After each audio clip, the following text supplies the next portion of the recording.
अगर हम शंघाई ताउन तंजीम के हवाले से बात करें तो इसकी क्या अहमियत है खित्ते में?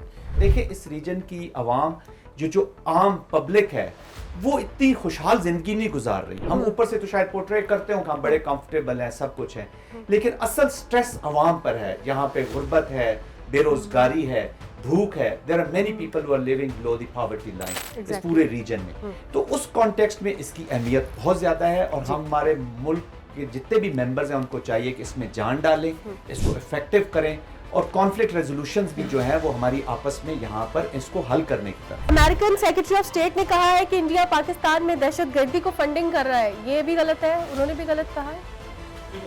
एक मिनट, दो अलग अलग चीजें हैं।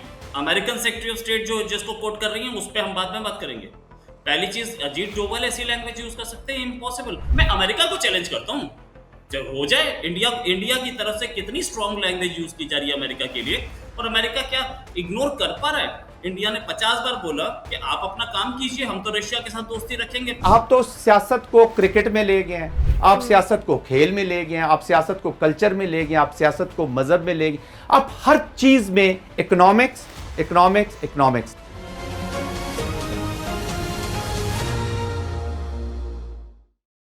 अस्सलाम वालेकुम। वाइट न्यूज ट्रेंडिंग के साथ मैं हूं आपकी मेजबान माहनूर कुरैशी।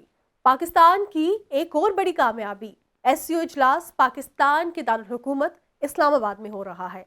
इस्लामाबाद में एक बार फिर इकट्ठी होनी जा रही है इलाकाई ममालिक की टॉप लीडरशिप। इस्लामाबाद में मुनक्किद होने वाले शंघाई ताउन तंजीम इलाकाई ताकतों के लिए एक अहम प्लेटफॉर्म है, जहां सिक्योरिटी, इक्तिसादी तरक्की, सिफारती ताल्लुकात समेत मुख्तलिफ शोबों में ताउन को फरोग देने पर तबादला ख्याल किया जाएगा।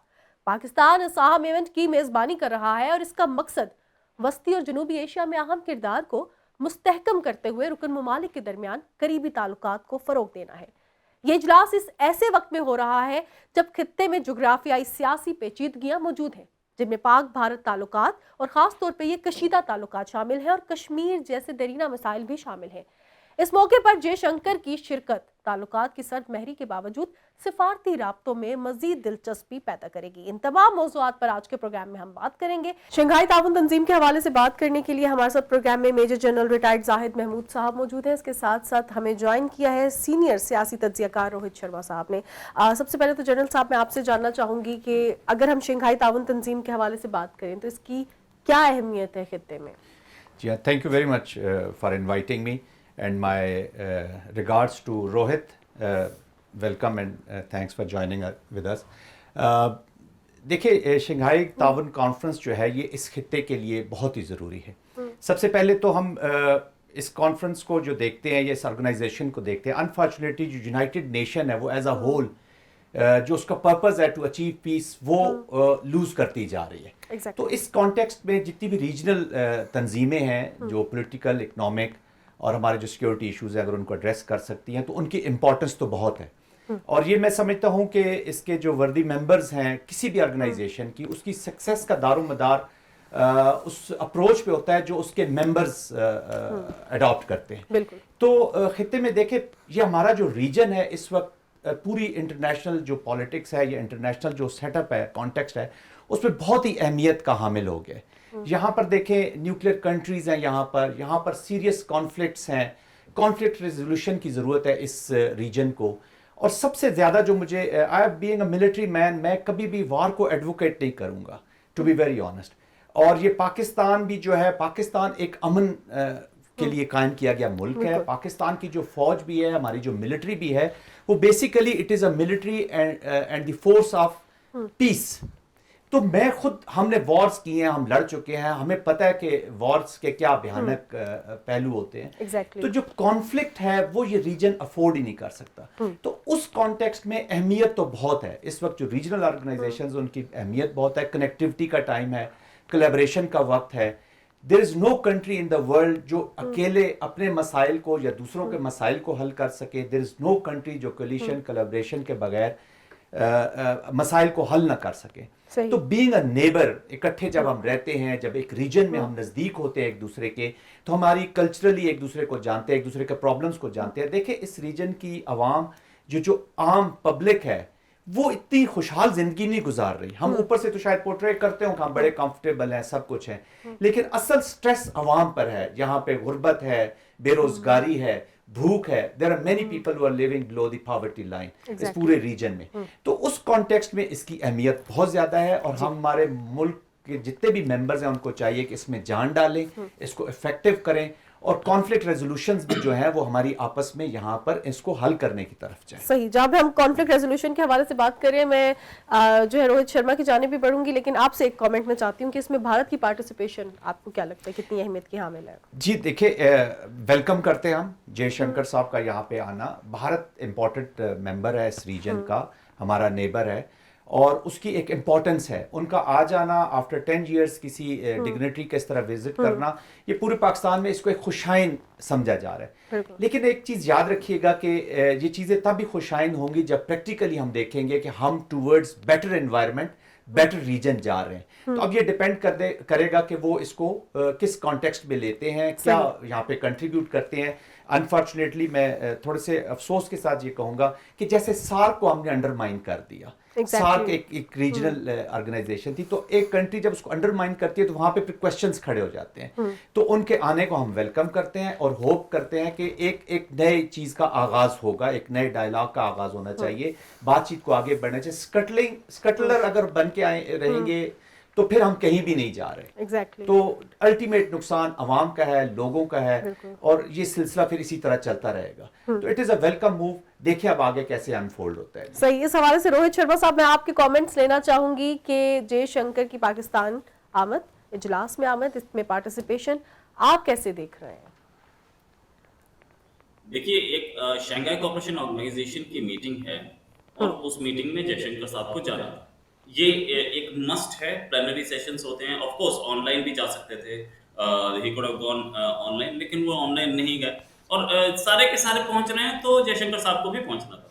लेकिन जयशंकर साहब ने पहले ही बोल दिया कि कोई बायलैटरल में हमारे पाकिस्तान से नहीं होने वाले।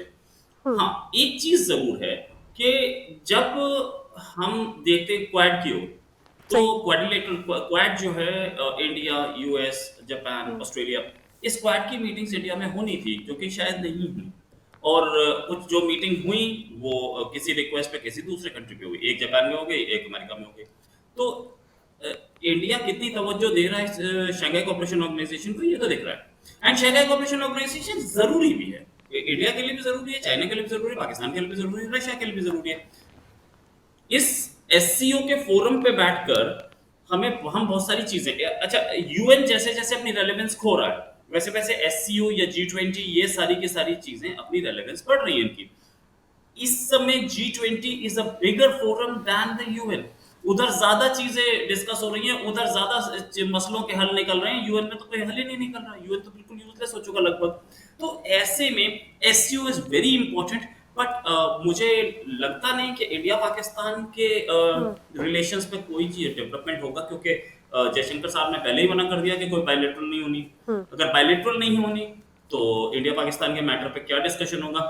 जॉइंट स्टेटमेंट आ सकता है, सबका आएगा। इंडिया पाकिस्तान पे तो मुझे बहुत ज्यादा उम्मीद नहीं है अभी।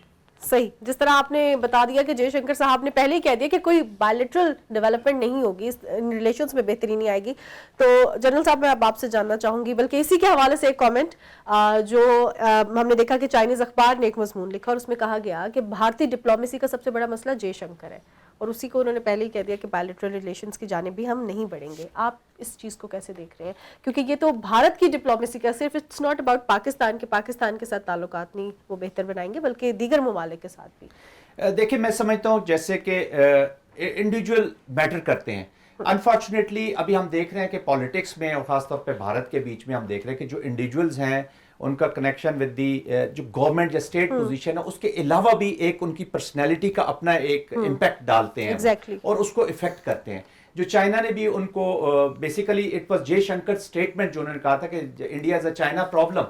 तो वो अब जब इस तरह की चीज इस डिप्लोमेटिक इतने क्रिटिकल अपॉइंटमेंट पे बैठ के जब ये करते हैं तो it is not taken well. देखिए, चाइना भी एक मीनिंगफुल क्या, इट्स अ वर्ल्ड पावर है, रीजन में रहता है, तो उसको भी जब आप उसके ऊपर ऐसे कमेंट्स करते हैं इंडिविजुअल्स के ऊपर, अब पाकिस्तान के बारे में उन्होंने जो बायलैटरल हमारे डायलॉग है उसके ऊपर ऑलरेडी वो स्टेटमेंट दे चुके हैं कि इट्स अ पास्ट हिस्ट्री, लेकिन हिस्ट्री में कैसे जा सकते हैं जब तक कश्मीर यहाँ पर मौजूद है, जब तक हम नेबर्स रह रहे हैं, इकट्ठे रह रहे हैं, एक हमारा सीरियस इश्यूज है आपस में।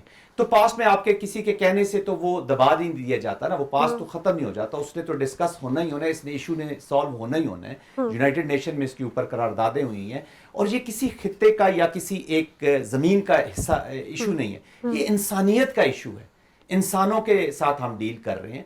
तो उनका पहले स्टेटमेंट दे देना इस चीज को, तो इस चीज को पॉजिटिव नहीं लिया जाता। चाइना ने भी इसी के ऊपर जब उन्होंने ये स्टेटमेंट दी कि China, India as a China problem, आप एक कंट्री को जब प्रॉब्लम दे देंगे तो वो, तो फिर उसके ऊपर उन्होंने कहा कि शायद वो टाटा की मेरे ख्याल में नुमाइंदगी ज्यादा करते हैं और इंडिया की नुमाइंदगी कम करते हैं। तो ऑफ कोर्स जयशंकर के अपना एक वे ऑफ कंडक्टिंग बिजनेस है, वो इफेक्ट तो करता है।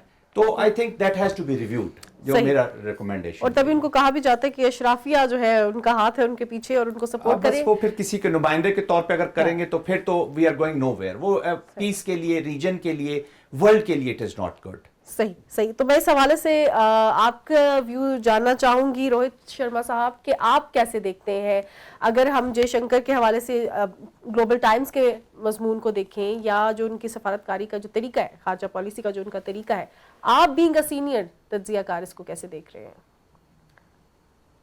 देखिए, पहली चीज कि जयशंकर साहब इंडिया के फॉरेन मिनिस्टर हैं और वो किसकी नुमाइंदगी करती हैं, ये स्टैंप कहीं और से कैसे आ रही है, मुझे तो नहीं समझ में आया। देखिए, एक बात समझिए, इंडिया के फॉरेन मिनिस्टर हैं तो वो इंडिया की नुमाइंदगी करते हैं, किसी की नहीं करते। वो अमेरिका को जो स्ट्रॉन्ग लैंग्वेज में बोलते हैं और यूरोप को, तो जिस भी एक बड़ी कंपनी का नाम लिया जा रहा है, वो बड़ी कंपनी के जाहिर है पाकिस्तान से ज्यादा इंटरेस्ट तो यूरोप में है ना।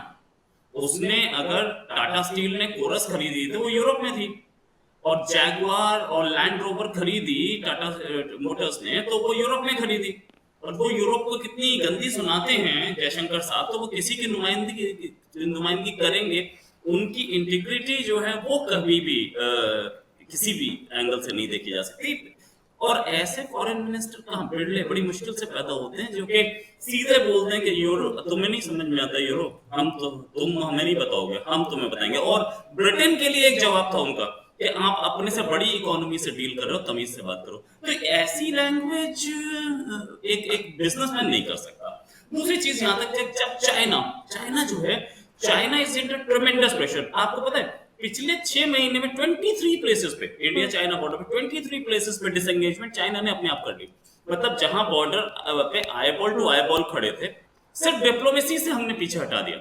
और चाइना के फॉरेन मिनिस्टर कम से कम 20 फोरम्स पर बोल चुके हैं कि इंडिया से रिलेशंस अच्छे हैं हमारे, जबकि जयशंकर साहब बोल रहे हैं कोई अच्छे नहीं है, सारी की सारी आर्मी वापस करो तब अच्छे बताएंगे। क्यों?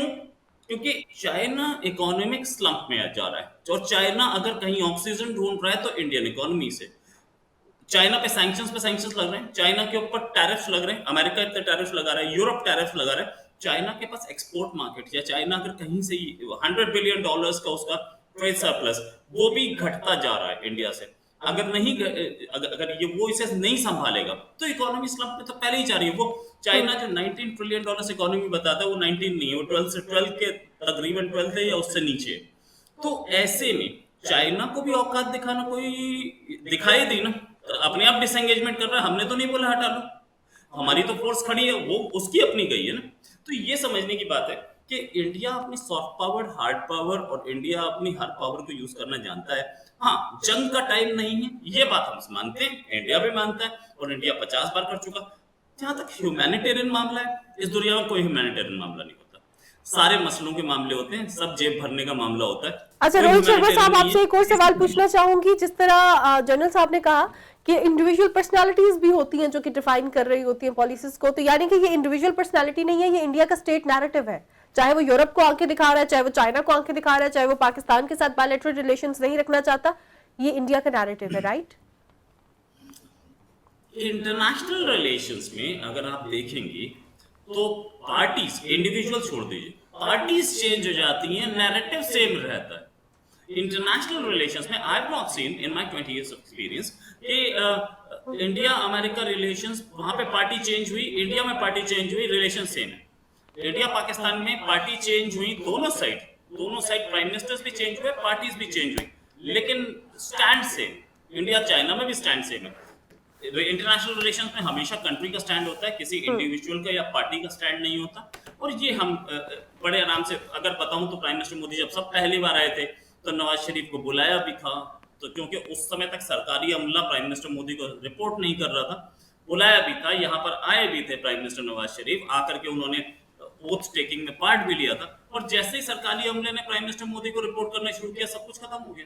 तो ये होता है। और जब भी कभी ब्यूरोक्रेसी या जो लोग इसको चलाते हैं मिनिस्ट्रीज घुसेंगी तो स्टैंडर्ड लाइन सामने आ जाती है, नो डाउट। सही सही। इस हवाले से मैं जनरल साहब आपसे जानना चाहूंगी, उन्होंने बता दिया कि स्टेट नैरेटिव ही है हमारा, लेकिन जिस तरह बात की गई कंपनी के हवाले से या एस जयशंकर साहब के हवाले से, उनके पीछे शराफिया का हाथ है, वो प्रोफेशनल डिप्लोमेट नहीं है। जब आप प्रोफेशनल डिप्लोमेट नहीं होते तो you don't know about the policies, आप अपने ही इंटरेस्ट को लेकर आगे चलते हैं। आप इसको कैसे देख रहे हैं? बस वो मैं यही कह रहा हूँ कि जब देखें ना, जैसे अभी ये फरमा रहे हैं कि इकोनॉमिक्स पॉकेट्स, तो जब आप स्टेट की चीज़ों को, स्टेट के फंक्शंस को, स्टेट की पॉलिसीज को अपनी इकोनॉमी से देखेंगे तो you are ignoring the people.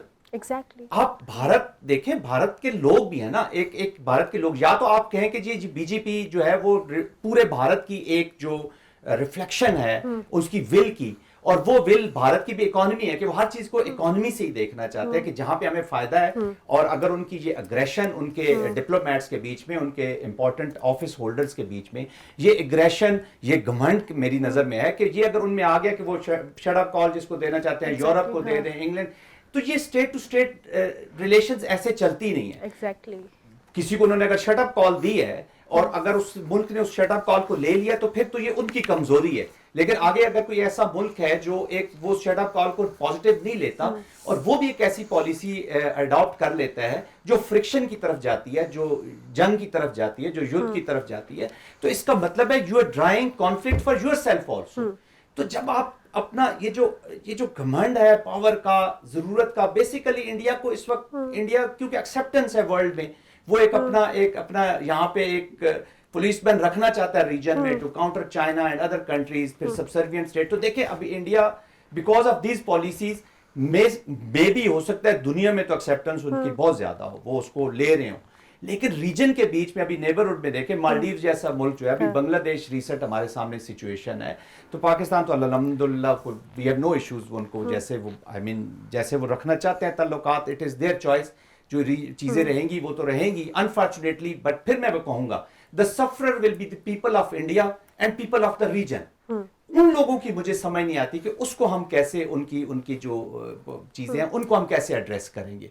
अगर ये चीजें हम इतनी अग्रेसिवली इनको परस्यू करेंगे तो इट डज इफेक्ट। अभी इन्होंने बात की, इन्होंने नवाज शरीफ की, तो आगरा में भी तो देखे ना कि परवेज मुशर्रफ वाज देयर, हर चीज ऑलमोस्ट इट वाज, तो फिर समबडी वो सारा स्पॉइल हो गया, खत्म हो गया। Exactly. तो इसका मतलब है कि देयर आर इंडिविजुअल्स सोचे हैं, एक्सट्रीमिस्ट सोचे भी हैं जो इम्पैक्ट करती हैं। तो ये लोगों को सोचना है कि हमने अपनी आवाम के लिए, अपने लोगों के लिए हम क्या कर रहे हैं, इंसानियत के लिए क्या कर रहे हैं। दुनिया की क्राइसिस तो बढ़ती चली जाएंगी, और अगर वॉर एक जगह पे आएगी, या कि पाकिस्तान इंडिया कर लें या इंडिया चाइना कर लें या जो भी फ्रिक्शन होगा, तो whole region will suffer, we are going nowhere. बहुत अहम सवाल के हवाले से मैं जनरल साहब से जानना चाह रही थी कि भारत के नेशनल सिक्योरिटी एडवाइज़र ने कहा है कि हम पाकिस्तान के खिलाफ दहशतगर्दी को इस्तेमाल करेंगे। हम देख रहे हैं कि इंडिया की इन्वॉल्वमेंट प्रॉक्सीज में है, ये कितना मुतासर करेगी भारत और पाकिस्तान के रिलेशंस को, और आने वाले दिनों में खास तौर पे जब पहले से वो अनाउंस करके आए हैं कि कोई बायलैटरल रिलेशंस बेहतर नहीं बनाए जाएंगे और अब वो दहशतगर्दी को भी इस्तेमाल करेंगे। देखिए आने वाले दिनों की तो बाद में बात होगी कि वो इसको किस तरफ ले जाएंगे। We are already victim of this whatever you are saying. अब पाकिस्तान और इंडियन कॉन्टेक्स्ट में हमें ये चीज़ समझ लेने की ज़रूरत है कि देखिए दोनों न्यूक्लियर कंट्रीज़ हैं, दोनों, ठीक है भारत एक बड़ी कंट्री है, उसके पास मिलिट्री माइट है, सारा कुछ है, लेकिन पाकिस्तान अल्हम्दुलिल्लाह उसके क्विड प्रो को में मैच करता है। अभी जब भी आपने ये जो हमारा इनकर्जन्स हुई उसके ऊपर रिस्पांस किया, जब वो अगर मिजल करेंगे तो देखिए क्विड प्रो को में रिस्पांस जाएगा। और स्टेट ने ये, पाकिस्तान ने ये अपनी विल शो कर दी हुई है कि वो जिस एस्केलेशन लेडर पे भी कॉन्फ्लिक्ट को लेके जाएंगे, ये कॉन्फ्लिक्ट उधर ही चला जाएगा।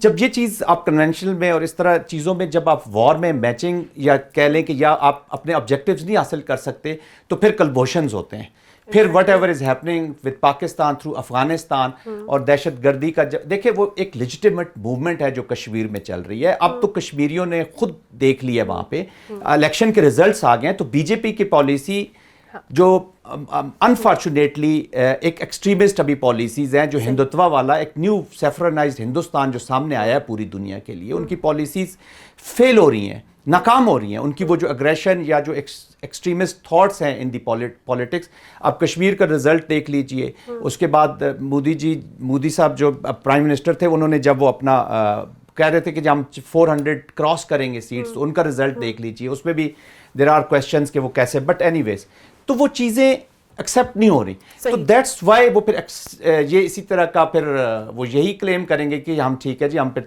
करेंगे क्या, वो कर रहे हैं। We are suffering every day. CPEC को यहाँ पे चैलेंज किया जा रहा है, सिक्योरिटी फोर्सेस के खिलाफ हो रहे हैं, मसाजिद में TTP, ये सारा अभी तो ये सब कुछ सामने आ गया है। और कुलभूषण जो है एक बहुत बड़ी जिंदा मिसाल है दुनिया के सामने, वो हमारे पास मौजूद है। तो वो यहाँ पे क्या कर रहे थे, तो already they are applying this, ये ऑलरेडी एप्लीकेशन में चली गई है। अब इसको आगे बढ़ाएंगे, ऑफ कोर्स जब आगे बढ़ाएंगे तो फिर इसके भयानक नताइज होंगे। और फिर मैं बात बार बार एक ही कर रहा हूँ कि सफर करेंगे तो हमारी आवाम करेंगे। सही। अच्छा, अब ये जरा मैं काइनेटिक से नॉन काइनेटिक की तरफ आती हूँ और मिस इन्फॉर्मेशन की तरफ आती हूँ। EU डिसइंफो लैब की जो रिपोर्ट्स थी उसमें इंडिया के बहुत से फेक अकाउंट्स, बॉट अकाउंट्स के हवाले से बताया गया जो कि मिस इन्फॉर्मेशन के जरिए नैरेटिव बिल्ड करते अगेंस्ट पाकिस्तान और पाकिस्तानी यूथ को इस्तेमाल करने की कोशिश कर रहे थे।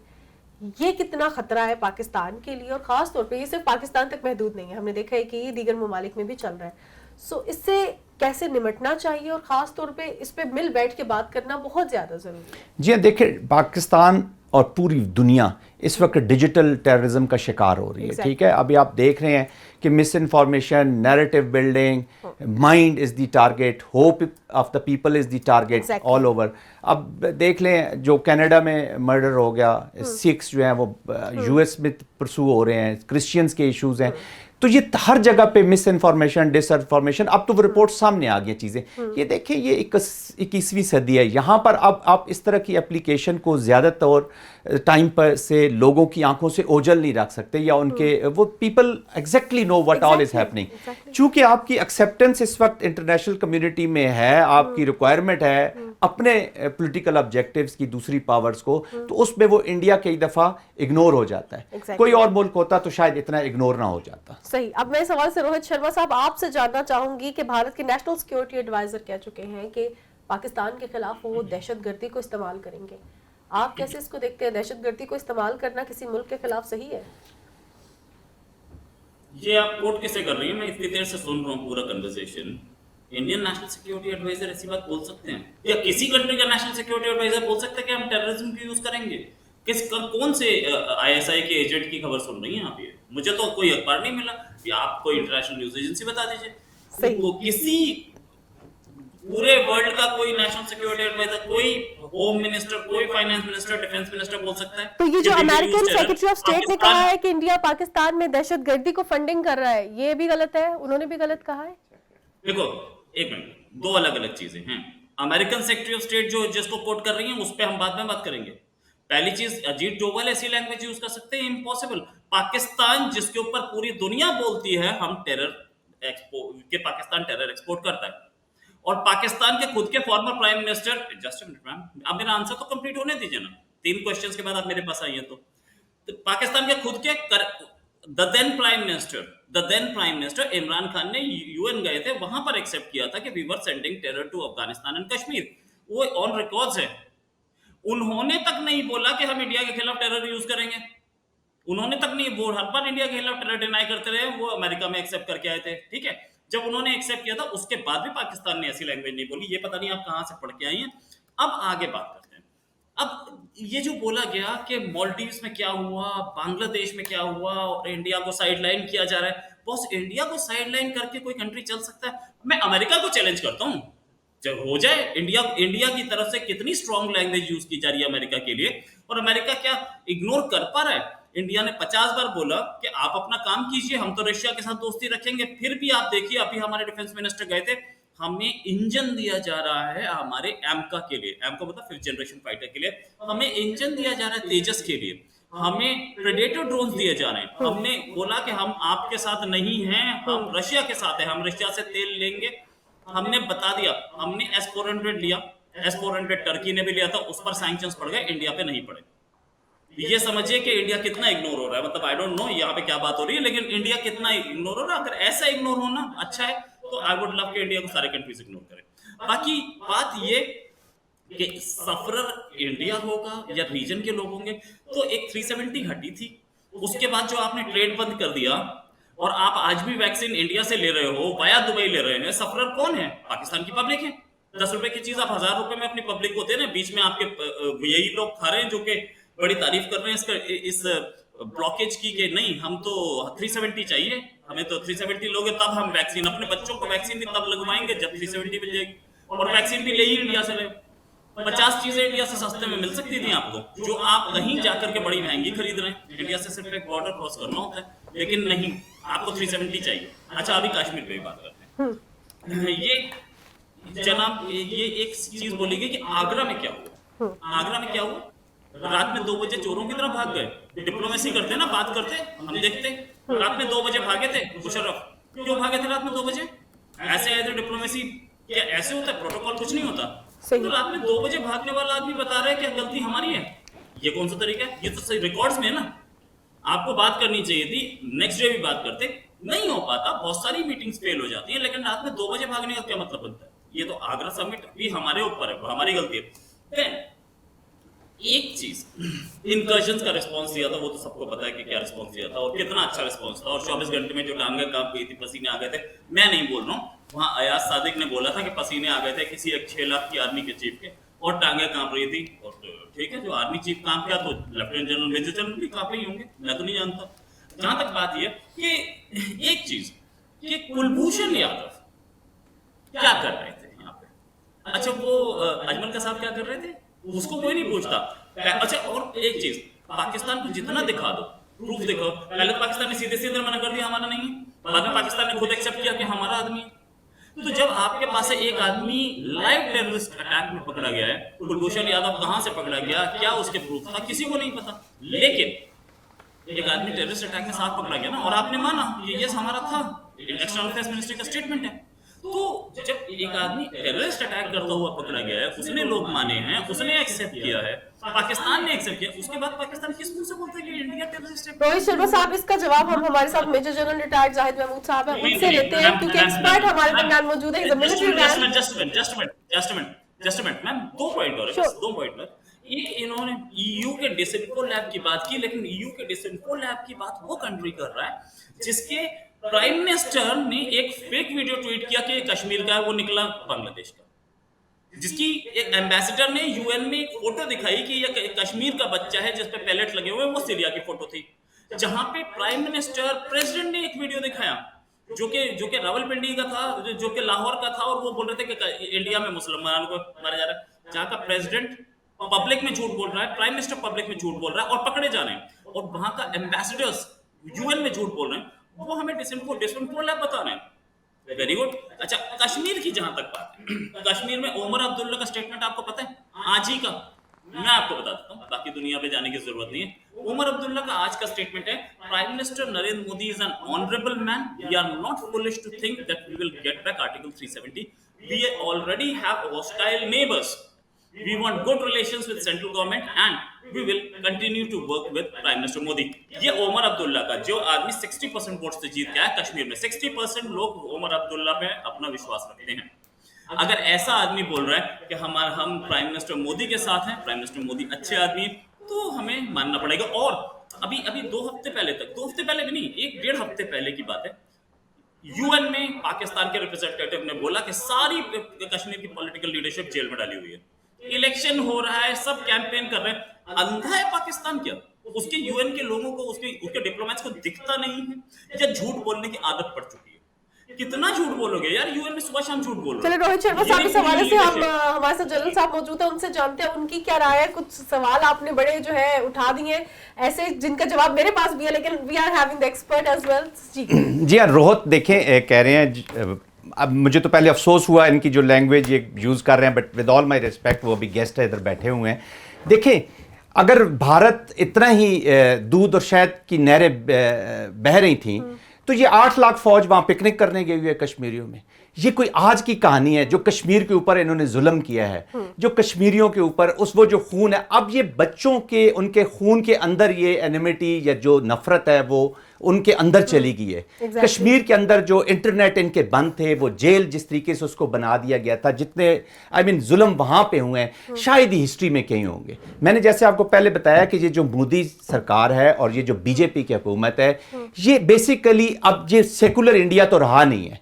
ये एक सेफ्रनाइज्ड एक हिंदू भारत है जो अपना हर चीज एक्सपोर्ट कर रहा है, जो इनका वो भारत का एक जो इन्होंने बनाया हुआ एक्सपेंशनिस्ट अपनी जो पॉलिसीज है उसको ये परसू कर रहे हैं। सिखों को अभी देखें, अभी इनको इनकी हुकूमत के ऊपर वो लगा है, चाहे इम्प्लीकेट किया है अदालत ने, ये जो इन्होंने सिख लीडर को वहां पे अटेम्प्ट करने की कोशिश की है। कनाडा के प्राइम मिनिस्टर ने इनको एलिगेशंस है इनके ऊपर, ये वहां उनको फॉलो करते हैं। श्रीलंका में जो इन्होंने जुल्म किए, जो बांग्लादेश में तो इनका पूरा नैरेटिव ही वो खत्म हो गया। तो ये जो इस तरह की बातें हैं, झूठ बोलता है, फलां करता है, ये करता है, ये मतलब है एक घमंड इस वक्त, क्योंकि इनको वर्ल्ड को जरूरत है कि ये कह रहे हैं जी कि हम अमेरिका को या उनको आंखें दिखाते हैं। हमारा जयशंकर जो हमारे मिनिस्टर है वो उनको जाके सख्त अल्फाज यूज करते हैं, उसके बावजूद वो हमें आके देते हैं। वो लगता है ऐसे है कि जैसे सदर जो हैं अमेरिका के या यूरोप के या वेस्ट के सदूर जितने भी हैं वो आके पाँव में पड़ जाते हैं कि जनाब हमें मेहरबानी कर दें, ये आपने दे दिया, हमें गालियां भी दें। ये मेरा ख्याल में ख्वाबों की इस दुनिया में ये फिल्में चूंकि ज्यादा बनती हैं तो अभी वो फिल्मी डायलॉग ही है। ऐसे होता नहीं है, ऐसे होता नहीं है। आप भी अगर उनको देखें, वो चाइना के खिलाफ भारत को यूज करना चाहता है। अमेरिका की इस वक्त जरूरत है भारत को, वो एक अपना पुलिसमैन, एक वॉच रखना चाहता है। मैं तो इस तरह का लफ्ज नहीं यूज कर पाऊंगा क्योंकि I won't be able to use वो सख्त लफ्ज। वो उनको यूज करना चाहता है तो वो उनको वेपन और हथियार देगा। वो जिधर जिधर उनकी रिक्वायरमेंट होती है वो उनको वेपन और हथियार भी दे देते हैं। चाइना जैसे उन्होंने उनको खानी पड़ी, जैसे आपने बॉर्डर ले लिया या उनको निकाल दिया। तो ये देखें, ये सियासत में हमेशा इलेक्शन से पहले भारत में एक माहौल बना दिया जाता है। ठीक है, आपने भारत ने पाकिस्तान के खिलाफ एक जंग का माहौल बनाया और ले लिए राफेल, जितनी करप्शन उसमें की। तो ये पॉलिटिशियंस जो है, अभी ये भारत सेकुलर भारत नहीं है, ये अंबानी का भारत है, ये टाटा वालों का भारत है, ये बिजनेसमैनों का भारत है। उनकी पॉलिसियां यहां पे परसू होती हैं। आप वॉर का एक खड़ा करते हैं, पाकिस्तान के खिलाफ एक माहौल बना देते हैं, उसमें आप इलेक्शन लड़ते हैं। फिर अभी तो आप इलेक्शन भी जिस तरीके से आपके हो रहे हैं, अभी आहिस्ता आहिस्ता वो आपकी पॉपुलैरिटी भी नीचे जा रही है। उसके बीच में फिर आप राफेल्स करते हैं। अभी ड्रग्स का वहां पे इशू हुआ है तो आपने कोकेन कांग्रेस का खिताब दिया है, मोदी साहब ने, बीजेपी ने कोकेन कांग्रेस कि जी वो इसमें इन्वॉल्व हैं। हालांकि हमें पता है कि एक अंडर वर्ल्ड है ड्रग का, जो इंडस्ट्रीज में भी हैं, इनके पॉलिटिशियंस भी हैं, दे ऑल आर कोलैबोरेटिंग। तो इतने दूध के धुले ये भी नहीं है। देखें, जंग कर लें, जंग कर लें, भारत पाकिस्तान जयशंकर जो जिस मर्जी एटीट्यूड से आ ले, जंग कर लें, वो आजमा लें, करना है जो कर लें। टेररिज्म वो कर रहे हैं, अफगानिस्तान में इनकी प्रॉक्सीज चल रही हैं, टीटीपी को ये सपोर्ट कर रहे हैं। कुलभूषण मैंने बात की, चले उन्होंने कहा जी वो कुलभूषण तो वो यहाँ पे जैसे वो अंगूर खाने या मिठाई खाने आया होता, इज एयर, मतलब है बाहर से सारों को ये यूज करते हैं, फंड करते हैं। यही टेररिज्म ये कनाडा में लेके गए हैं, यही टेररिज्म ये अमेरिका में लेके गए हैं। हसीना वाजिद बाहर हुई हैं तो ये इनका मीडिया आप देख लें किस तरीके से करता है। तो कम्युनिटी ऑफ नेशंस में रिस्पेक्टफुल तरीके से रहने के लिए ये अप्रोच नहीं होती है। ठीक है, तो किसी ने अगर आपकी ये जो अग्रेसिव पॉलिसीज है या जयशंकर का ये एटीट्यूड है, अगर अमेरिका उसको बर्दाश्त कर रहा है तो अमेरिका की मर्जी है। फिर अमेरिका की गैरत का एक लेवल है ना, वो है ही नहीं। फिर उसमें अगर ब्रिटिश इसको कर रहे हैं या कोई और दुनिया का मुल्क कर रहा है तो वो उनकी गैरत का लेवल, उसका जवाब तो मैं नहीं दे सकूंगा। तो पाकिस्तान को तो जो आप करेंगे पाकिस्तान, इंशाल्लाह उसके डबल यहां से रिस्पांस जाएगा। आप अमन और प्यार की बात करेंगे तो अमन और प्यार आएगा, आप जंग की बात करेंगे तो जंग आएगा। आप टेररिज्म देखें, जब आप कन्वेंशनल उस फील्ड में आप वहां पे नहीं कर सकें अपनी चीजें, वहां आप नहीं कर पा रहे हैं। देखिए, Pakistan is not an ordinary country. इसी मुल्क में जब पाकिस्तान बना है तो इन्होंने कहा जी 6-8 महीने के बाद ये मुल्क खत्म हो जाएगा। तो क्या खत्म हुआ? तो ये चीजें बांग्लादेश के अपने, फिर इनको मुक्ति बानियां कभी बनानी पड़ जाती हैं, कभी डिफरेंट। अभी ये बांग्लादेश के बॉर्डर पे जो मासूमों का कत्ल हो रहा है, तो ये अभी this is instrument, this terrorism, extremist policies, extremist thought, this is the part of their policy. ठीक है, वो अब उसको परसू कर रहे हैं, उनकी मर्जी है, जिस तरह वो करना चाहें कर लें। जब पाकिस्तान की बारी आएगी तो इंशाल्लाह बातें हम ज्यादा नहीं करेंगे, वो रिस्पॉन्स फिर दुनिया देख लेगी कि कैसे जाता है, but this will be again very very unfortunate. ये कोई अच्छी चीज़ नहीं होगी।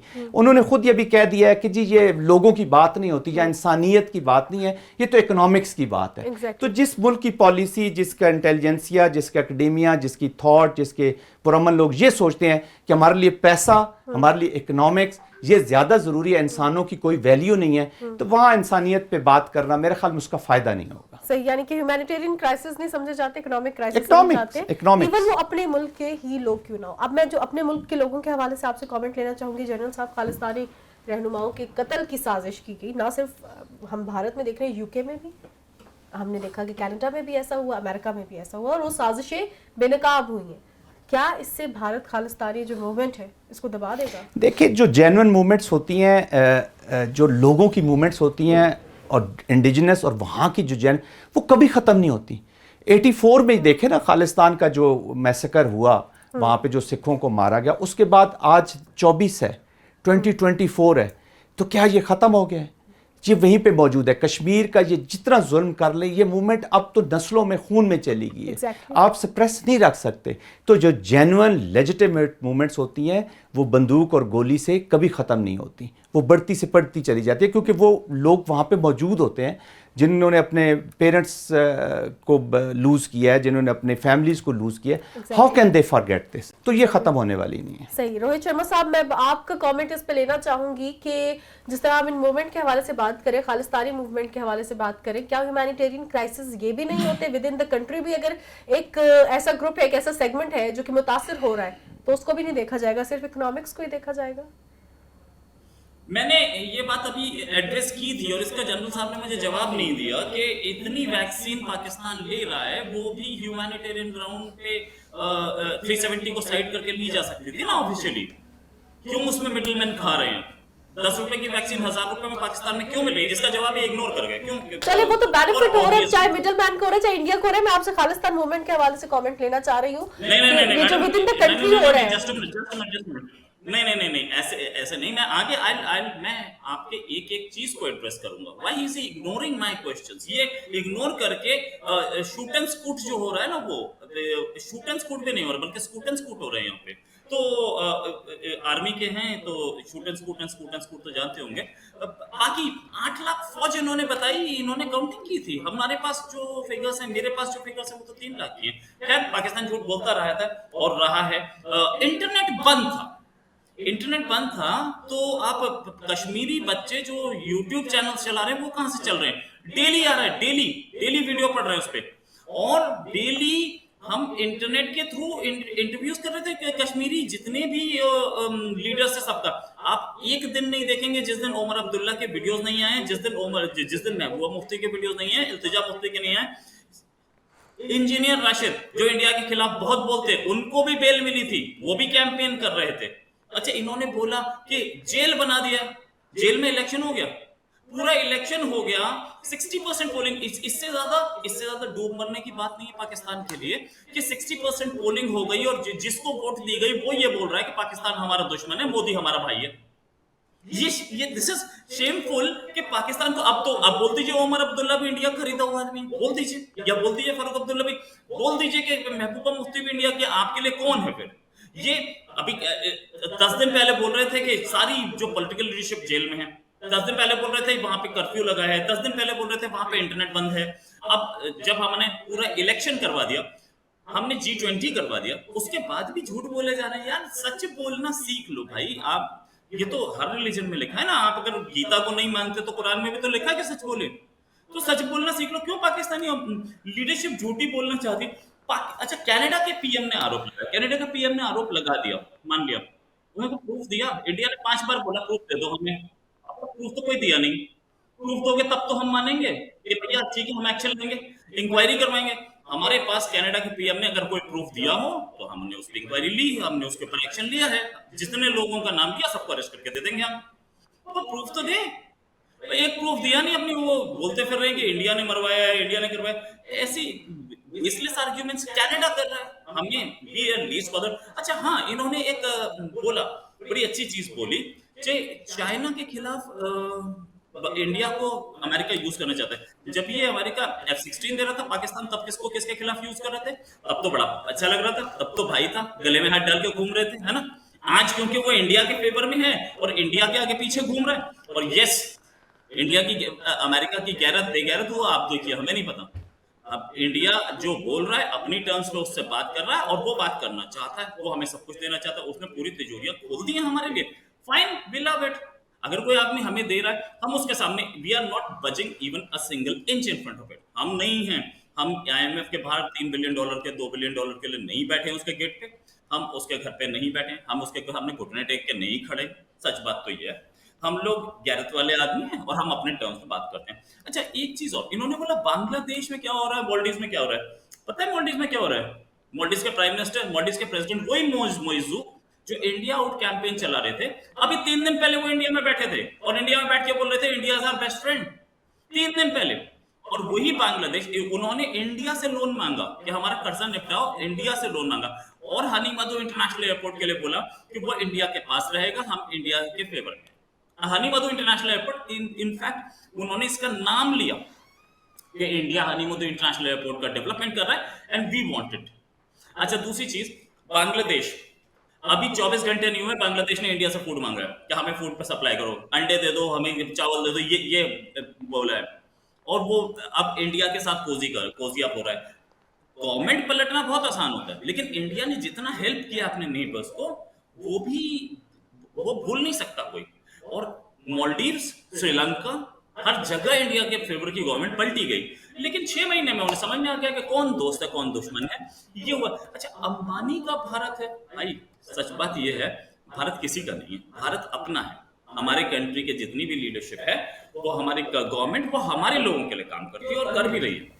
अंबानी, अडानी, ये इन सब के लिए कोई कुछ नहीं करता है, ये सब हमारे यानी कि रोहित शर्मा साहब, आपका कहना ये है कि जिस तरह आपने कहा कि हम सबको आंखें दिखाते हैं, और अब आपका कहना ये कि अपने नेबर्स के साथ बहुत अच्छे हैं, और जो नेबर्स आपके साथ अच्छे नहीं है उनको बहुत जल्द पता चल जाता है इस हवाले से, और अभी बांग्लादेश के साथ ताल्लुकात भी इंडिया के अच्छे हो रहे हैं, ये कहना है रोहित शर्मा साहब। रोहित ने बात की जी अमेरिका को उस वक्त तो नहीं बुरा लग रहा था, हमें खड़ा करना चाह रहे हैं, ये वो कर। मैं तो अमेरिकन कॉन्टेक्स्ट में रोहित कह रहा था कि अमेरिकन आपके साथ कर रहे हैं, मुझे नहीं पता कि आपकी ख्वाहिश है या नहीं है, लेकिन अमेरिकन का मैं एक जो इस वक्त जो इन्वायरमेंट, जो सिचुएशन है ना, उसको मैं एक्सप्लेन कर रहा हूं कि जी अमेरिकन, इस वजह से अमेरिकन का या जो साउथ पैसिफिक, इंडो पैसिफिक उन्होंने की है, उसके बीच में आपके लिए उन्होंने जो रोल किया, मैं उसकी बात कर रहा हूं। मैं आपकी तरफ से ये बात ही नहीं कर रहा कि आपने ये किया या जिसने भी किया है, but anyways this is your choice. हर मुल्क का आपस में एक अपना चॉइस होती है, जिसने जो करनी है वो कर ले, और इंशाल्लाह बलोचिस्तान में भी आपको नाकामी होगी, ये मैं आपको अभी से गारंटी के साथ बता सकता हूं। आपको इंशाल्लाह ये जो TTP के जो आपके बरासे में, इंशाल्लाह आपको उसमें भी नाकामी होगी, और आपके अफगानिस्तान में जो बेसेस हैं इंशाल्लाह आपको उसमें भी नाकामी होगी। Pakistan is not an ordinary country. आप लोगों ने तो देखे, भारत में तो ये हिंदू सोच यही थी कि ये 6 से 8 महीने के बाद ये मुल्क खत्म हो जाएगा, ये तो रहेगा ही नहीं। तो अल्हम्दुलिल्लाह आज 77 साल से ये कायम है। Pakistan is not at all worried, not कि मैं मिलिट्री मैन हूं, मैं आपको एक पाकिस्तानी की हैसियत से कह रहा हूं कि Pakistan is not at all worried. आप लोग 4 करोगे तो हम 8 करेंगे, आप 8 करोगे तो हम 16 करेंगे इंशाल्लाह। उस एनवायरनमेंट में जब आपने 5 धमाके किए थे तो आपको 8 का तोहफा मिल गया था। This is again being a military man, मैं ये कहूंगा कि मैं इसको एडवोकेट नहीं कर रहा कि वार एक बहुत अच्छी चीज है, लेकिन अगर किसी की सोच है, अभी आपने देखा है, आपने पूरे प्रोग्राम में मोदी के अलावा भारत की नुमाइंदगी नहीं की है। आप भी उस मोदी की जो सोच है, या जो मोदी का एक जो हिंदुत्व वाला कॉन्सेप्ट है ना, आप उससे बाहर निकले ही नहीं है। आपने मोदी बाकी सेकुलर बात, मुझे जरा इस पे कमेंट करें ना, जब आप कहते हैं कि कोकेन कांग्रेस, तो कोकेन कांग्रेस जो ड्रग का ये सारा काम है, तो इसका मतलब है कि ये आपके सियासतदानों की सरपरस्ती में हो रहा है। आपकी इंडस्ट्री, जो फिल्म इंडस्ट्री के जो अंडरवर्ल्ड और आपके ये जो चीजें हैं, ये उनकी सरपरस्ती में हो रहा है। इस पे आपने कमेंट नहीं किया, ठीक है। आप मुझे कह रहे हैं कि जी आपने मेरी कई चीजों का जवाब, देखे आपकी जितने भी ये प्रॉक्सीज है, ये पाकिस्तान में बड़े अरसे से लगी हुई हैं। जब अमेरिका यहां से गया है तो आपने माशाल्लाह अभी यही अप्रोच, आपके ये जो कितना आपके अफगानिस्तान के साथ कितने आपके इकोनॉमिक या पॉलिटिकल इतने बड़े ह्यूज कैनवस के हैं कि आपको इतने वहां पे ऑफिसेज खोलने पड़ रहे हैं, हर जगह पे आपने ऑफिसेज खोले हुए हैं। आपके ईरान के बीच में आपने जो चीजें रखी हुई हैं, बट एनीवेज आप करते रहिए, ये इंस्ट्रूमेंट पॉलिसी आपने अपना बना लिया है, it will haunt you back. ये मैं आज आपको लिख के देता हूं, आपकी नस्लें इसको रोएंगी कि ये पॉलिसीज हमें आहिस्ता आहिस्ता, ये इस वक्त आपकी शायद रिक्वायरमेंट हो इंटरनेशनल सेटिंग में, तो आपका ये चीजें चल रही है, this will haunt you back, ये आपको आएगा। आपको आपकी ये पॉलिसी है तो वो मुबारक हो, इसका रिस्पॉन्स भी आप आता रहेगा, आप जिधर मर्जी है जोर लगा लीजिए, ठीक है। बलूचिस्तान हमारे इंटरनल जो भी इश्यूज है, हम इंशाल्लाह उनको सॉल्व करने की कैपेबिलिटी रखते हैं, वो उसको हो जाएगा। इनकी जो लीडरशिप बाहर बैठी हुई है, जो जहां जहां से ट्रेनिंग करके आई है, जो कराची में आप लोगों की किसी जमाने में एप्लीकेशन रही है, हर चीज यहाँ पे हर एक के सामने बड़ी क्लियर है। आपकी पॉलिसीज है, आपको मुबारक हो, आप उसको फॉलो करते रहिए। लेकिन अगेन आप कह रहे हैं ना, आप दवाइयां उससे क्यों लेते? आप पहली जब जयशंकर वहां से आ रहे हो, कह रहे जी इंडिया पाकिस्तान पे कोई बात नहीं होगी, मैं तो वहां वैसे जा रहा हूं ये चीजें डिस्कस करने के लिए जो हमारे होंगे, तो ये तो चीज होगी नहीं। जो आपने पहले डिस्क्लोज अपना माइंड दे रहे हैं, आप तो सियासत को क्रिकेट में ले गए हैं, आप सियासत को खेल में ले गए हैं, आप सियासत को कल्चर में ले गए, आप सियासत को मजहब में ले गए, आप हर चीज में इकोनॉमिक्स इकोनॉमिक्स इकोनॉमिक्स। तो पैसा इज दी पॉलिसी, आपको मुबारक हो। हमारी उम्मीद ये मैं करता हूं कि सेंस शुड प्रिवेल और एक पुरअमन रीजन हो जिसमें तमाम खित्ते के लोग, तमाम इंसान, तमाम मज़ाहिब एक प्रोग्रेस करें, अपना वो करें। अगर आपके ज़हन में ये देखें ना, आपकी बातों से, with all my respect to your opinion, घमंड, ताकत, जोर, उसको हमने ये कर दिया, उसको इंडिया को ऐसे, वो अमेरिका को, मैं भी बहुत सारी जगहों पे हम भी गए, हमने इकट्ठे काम भी किया। मैं तो एक जब हम यूनाइटेड नेशन में थे तो इंडियन मिलिट्री के साथ हमने भी काम किया है, प्रोफेशनल रिस्पेक्ट करते हैं हम एक दूसरे की। बट ऑनेस्टली ये इस तरह का घमंड हमारे अंदर कभी नहीं आया कि वो नहीं करता, हम उसको ऐसे जवाब देते हैं। मैंने बड़ी कॉन्फ्रेंसेस में देखा हो, ये जो आप मीडिया पे क्लेम करते हैं और ऑन ग्राउंड जो सिचुएशंस होती हैं हमने देखी हुई हैं कि वहां पे हो क्या रहा होता है। तो this is taking us nowhere. मैं उम्मीद करूंगा कि शायद कोई अकल के नाखून लें हम सारे, और इस मुल्क आने वाली नस्लों के लिए हम कुछ ऐसी चीज कर जाएं, वरना हम सारे पछताते रह जाएंगे। बाकी आपकी पॉलिसीज हैं वो आपको मुबारक। बहुत खास बात की आपने eight the and. Rohit Sharma साहब, कोई आप बात करना चाह रहे हैं? हाँ, मैं ये बोल रहा था, इन्होंने बहुत अच्छी बात बोली, मैं इनके बिल्कुल सपोर्ट करता हूँ अगर ये अच्छी बात करते हैं तो। बट देन मुझे कहीं लॉजिकल बात नहीं थी कि इन्होंने बोला कि घमंड से बात करते हैं। घमंड मुझे उस सेंटेंस में दिखा था जहां बोला गया था एब्सोल्युटली नॉट, और अमेरिका ने बता दिया वो घमंड कैसा होता है। जहां तक बात इन्होंने बोली कि टीटीपी में हमें सक्सेस नहीं मिली, बॉस टीटीपी में हमने सक्सेस मांगी ही कब थी? हमने टीटीपी के साथ, टीटीपी की पूरी एलिट आपके कंट्री की है, टीटीपी की पूरी एलिट को इनिशियल पढ़ाई आपके हम मदरसों में मिली, उनको उसके बाद हथियार कहां से मिले? आपके कंट्री से मिले। टीटीपी के लोग हैं किसके? हमारे कंट्री के हैं क्या? तो आप हमें हमारे ऊपर ब्लेम कर देते हो। आपने 5 बच्चे पाले थे और उनको बोला था कि पड़ोसियों के घर पे पत्थर फेंकना, उनमें से 2 आपके घर पे पत्थर फेंकने लगे, तो अब आप विक्टिम कार्ड प्ले कर रहे हैं। आपके बच्चे हैं, आपने पाले थे, पत्थर फेंकना आपने, पत्थर भी उन्हें आपने दिए थे, अब वो आप ही को मार रहे हैं, तो आपकी गलती है, हमारी थोड़ी है। आप उस पर भी इंडिया को ब्लेम कर देते हैं। बलूचिस्तान में सक्सेस नहीं मिली, बलूचिस्तान हमारे, हमने बोला था कि आप उसे अकबर बुख्ती को मार दीजिए। हमने फोन किया था क्या? अकबर बुख्ती को क्यों मारा गया? और यहां तक कि ये आलम कि कुरान पे कसम हाथ रख के कसम खाई कि आप नीचे आ जाइए और हम आपको कुछ नहीं करेंगे, उसके बाद गोली मार दी गई। क्या पूरा बलूचिस्तान नहीं देख रहा कि कुरान पर हाथ रख के कसम खाने के बाद पाकिस्तानी आर्मी पलट गई? हमने देखा है, सारी दुनिया ने देखा है, ये तो सबके सामने है ना, हमारे सामने थोड़ी है। कोकीन कांग्रेस जो आपने बोला, जिसका मैंने जवाब नहीं दिया, कोकीन कांग्रेस किसने बोला यार? कोकीन कांग्रेस आप बोल रहे होंगे, मैंने तो अभी तक नहीं बोला है। मोदी की स्टेटमेंट है, मोदी साहब की स्टेटमेंट है। चले, प्राइम मिनिस्टर जो हैं, अच्छा ये वो वही अजीत डोभाल टाइप स्टेटमेंट, ठीक है, जैसे अजीत डोभाल की स्टेटमेंट अभी थोड़ी देर पहले कोट की गई थी कि हम टेरर यूज करेंगे ना इंडिया पाकिस्तान के खिलाफ। ऐसा है, कोकीन कांग्रेस कोई नहीं बोल सकता क्योंकि इंडिया में ऐसी गंदी पॉलिटिक्स नहीं होती। प्राइम मिनिस्टर मोदी बड़ी तमीजदार बात करते हैं, ठीक है ना। अब जहां तक बात है, देखिए आप कर रहे हैं, आप बोलते हैं कि हम बहुत अच्छा, हम ह्यूमैनिटी के लिए काम कर रहे हैं। करगिल वॉर किसने की थी और क्यों की थी और क्या मकसद था उसका? करगिल में घुसा कौन था और विड्रॉ किसने किया उसके बाद? सारी दुनिया। और उसके बाद अपने जवान, अपने आदमी, अपनी आर्मी के लोगों की डेड बॉडी लेने से मना कर दिया। क्यों? बोला ये हम तो, हमारे तो है ही नहीं, मुजाहिदीन है ये।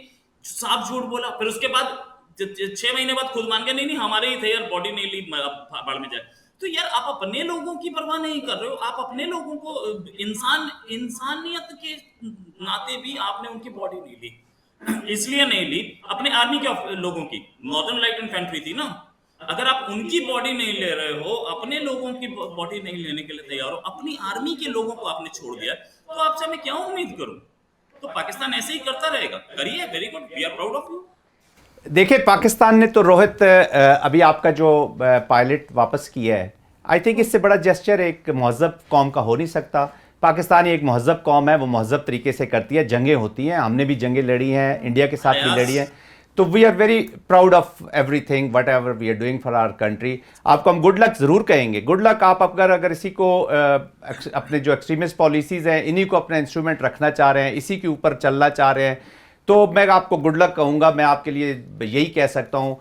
मैं फिर एंड इसी चीज़ में करना चाहूँगा कि अल्लाह करे कि ये होश के नाखुन लें और इंसानियत के लिए कुछ हम करके जाएं, वरना तो ये जो फिर बात वही है। अगर आपने देखा ना, आप कह रहे हैं कि झूठ है, फला है, ये झूठा है, ये ऐसे है, तो ये दिस स्पीक्स के आपके क्या मतलब है सोच। एक तो मैंने घमंड का लफ्ज़ इस्तेमाल किया, तो वो आप कहोगे, आपको बिल्कुल मुबारक हो। ये मैं आपको गारंटी के साथ कह सकता हूँ, गारंटी के साथ कह सकता हूँ कि आप 2 कदम जिस तरफ भी जाओगे, जंग की तरफ जाओगे तो 4 कदम जाएंगे, अमन की तरफ जाओगे तो 4 कदम जाएंगे, जब आप 4 कदम जाएंगे तो 8 कदम जाएंगे, क्योंकि वी अंडरस्टैंड हम नेबर्स हैं, हमने रहना यहीं पर है, ठीक है। आज मोदी जी, आपकी जो बीजेपी की जो गवर्नमेंट है विद ऑल में, देखे ना, अभी आपने कश्मीर 370 किया, तो 2018 में जब वहाँ के कोर्ट्स ने जो डिसीजन दिया हुआ है इसके ऊपर कि nobody can change this status, तो आप तो अपने कोर्ट्स को रिस्पेक्ट नहीं करते हो, आप तो उनकी वो चीज़ों को नहीं रिस्पेक्ट करते हो। जो तो आप कह रहे हैं ना झूठ और इन चीज़ों पे, तो यूनाइटेड नेशन में कश्मीर के ऊपर एक सिक्योरिटी काउंसिल की रेजोल्यूशन पड़ी हुई है, वो किधर गई है? तो किधर गिरे? तो you have no respect for the international order, you have no respect for the regional order, you have no respect for the neighbours all over. एक ताकत, पैसा पैसा पैसा। बट एनीवेज स्टिल मैं डिस्कशन को अपनी तरफ से इसी चीज़ पे अच्छी नोट पे ख़त्म करना चाहूँगा कि खुदारा होश के नाखन लीजिए, खुदारा होश के नाखन लीजिए। अपने आप के मीडिया सुबह से शुरू होता है पाकिस्तान पाकिस्तान, ISI। हमारे पास इतना वक्त भी नहीं होता कि हम भारत का ज़्यादा नाम लें, हमारा वी डोंट केयर कि अब आप लोग क्या करें। जब हम टीवी ऑन करें, कहीं ऑन करें, भारत आपके कहीं अगर पानी नल में नहीं आ रहा तो जी ISI ने कर दिया है, कुछ हो गया। बहरहाल good luck and my prayers and best wishes for the region. हम और यही उम्मीद करते हैं कि इसका जवाब देना चाहूंगा मैम, मैं इसका जवाब देना जी रोहित शर्मा। इन्होंने बोला कि ISI sir, I am a victim of ISI। मैं वो विक्टिम हूं जिसकी एक ऑडियो कॉल पब्लिक में चलाई गई। मैं आदिल राजा से बात कर रहा हूं और उसको रिकॉर्ड करके पब्लिक में चलाई गई। पाकिस्तान के सारे चैनल्स ने हेडलाइन बनाया और उसमें मैं बोल क्या रहा था और आदिल राजा क्या बोल रहे थे, सुन लीजिए। उसमें बोला ये गया, मैंने पूछा कि क्या आर्मी चीफ टेक ओवर करना चाहते हैं, और आदिल राजा बोल रहे हैं हाँ वो टेक ओवर करना चाहते हैं। क्या ये सीक्रेट थी? ये अफवाह थी या सीक्रेट थी? अगर ये सीक्रेट थी तो इसका मतलब वो टेक ओवर करना चाहते थे, take action against your army chief. अगर वो नहीं टेक ओवर करना चाहते तो अफवाह पे आपने कोर्ट मार्शल कर दिया। यही रिकॉर्डिंग कोर्ट मार्शल में भी सुनाई गई। इसके बाद आपने बोला कि पायलट छोड़ा। अयाज सादिक का नाम सुना है आपने? उन्होंने बताया था कि टांगे कांप रही थी, पसीने आ रहे थे, इसलिए छोड़ा गया था। उनकी क्लैरिफिकेशन और कॉन्टेक्स्ट भी देख ले रोहित, उनकी क्लैरिफिकेशन और कॉन्टेक्स्ट भी देख लो ना, आगे उसको आगे फॉलो भी करो ना। ठीक है आप बोलिए प्लीज, बोलिए। बिल्कुल फॉलो किया सर, बिल्कुल फॉलो किया हुआ है, अच्छी तरह से बता रहा हूँ। और रोहित मैं जस्ट फॉर योर, अगर बात इंडिया की आदिल राजा तक चली गई है तो फिर ना ही समझे, मैं यही कहूंगा। नहीं, मैंने आदिल राजा की बात नहीं की। मैंने कहा उस रिकॉर्डिंग में क्या बोला गया वो मैंने बोल दिया। दोबारा बोल देता हूँ कि वो आर्मी चीफ है, टेक ओवर करना चाहते हैं। अगर ये सीक्रेट थी कि आर्मी चीफ ने, that means it was fact. और अगर वो झूठ था, अफवाह थी, तो अफवाह पे कोर्ट मार्शल कैसे होते हैं? ये दो बातें क्लैरिफाई करते हैं ना एक DGSP सामने आकर के कि yes army chief had intention to take over the country. वो ये भी नहीं बोल रहे हैं कि ये झूठी खबर थी, ये अफवाह थी, अफवाह पे ही कोर्ट मार्शल हो गया। ये बात मैं पूरे 1 साल से सीख रहा हूँ, कोई सुनने के मूड में नहीं है। क्यों? क्योंकि कोर्ट मार्शल करना था। अभी इससे बाहर आ जाते हैं सर। UN की करारदाद, अच्छा 1963 में आप बार बोलते हैं कि UN की करारदाद होनी चाहिए, उस पर हम ध्यान देंगे, उसके हिसाब से करेंगे और कश्मीरियों की बात सुनेंगे, कश्मीरी जो चाहते हैं। यूएन की करारदाद 1963 में सीनो चाइना एकॉर्ड हुआ था। 1000 स्क्वायर किलोमीटर एरिया आपने दे दिया चाइना को। किससे पूछ के दिया? यूएन से पूछ के दिया या कश्मीरियों से प्लेबिसाइड करा के दिया? इसका जवाब आज तक ना पाकिस्तान ही दे पाया, और जनरल साहब दे दें तो मुझे अच्छा लगेगा। सही सही, बहुत शुक्रिया रोहित शर्मा आपके कीमती वक्त का। और at the end of the programme हम यही कहेंगे कि उम्मीद रखते हैं कि दोनों ममालिक मिल के कोई ऐसा इकदाम करें जिससे पूरे खित्ते की बेहतरी हो, जिसमें आने वाली नस्लों की बेहतरी हो, क्योंकि हम ब्लेम गेम्स का अंजाम देख रहे हैं, इस खित्ते में भी देख रहे हैं, इस मुल्क में भी देख रहे हैं, और खास तौर पे हम देख रहे हैं कि इन ब्लेम गेम्स का अंजाम अमेरिका ने भी देखा, कनाडा ने भी देखा, और इसके साथ यूके ने भी देखा कि जिस तरह खालिस्तानी मूवमेंट में किया जा रहा है भारत की जानिब से, और at the and blame game का अंजाम यही होता है कि तबाही होती है। सो आज के प्रोग्राम से इतना ही। बहुत शुक्रिया रोहित आपके कीमती वक्त का, बहुत शुक्रिया जनरल साहब आपके कीमती वक्त का। देखते रहिए वाइट न्यूज ट्रेंडिंग, और अपनी मेजबान माहरुर कुरैशी को दीजिए इजाजत।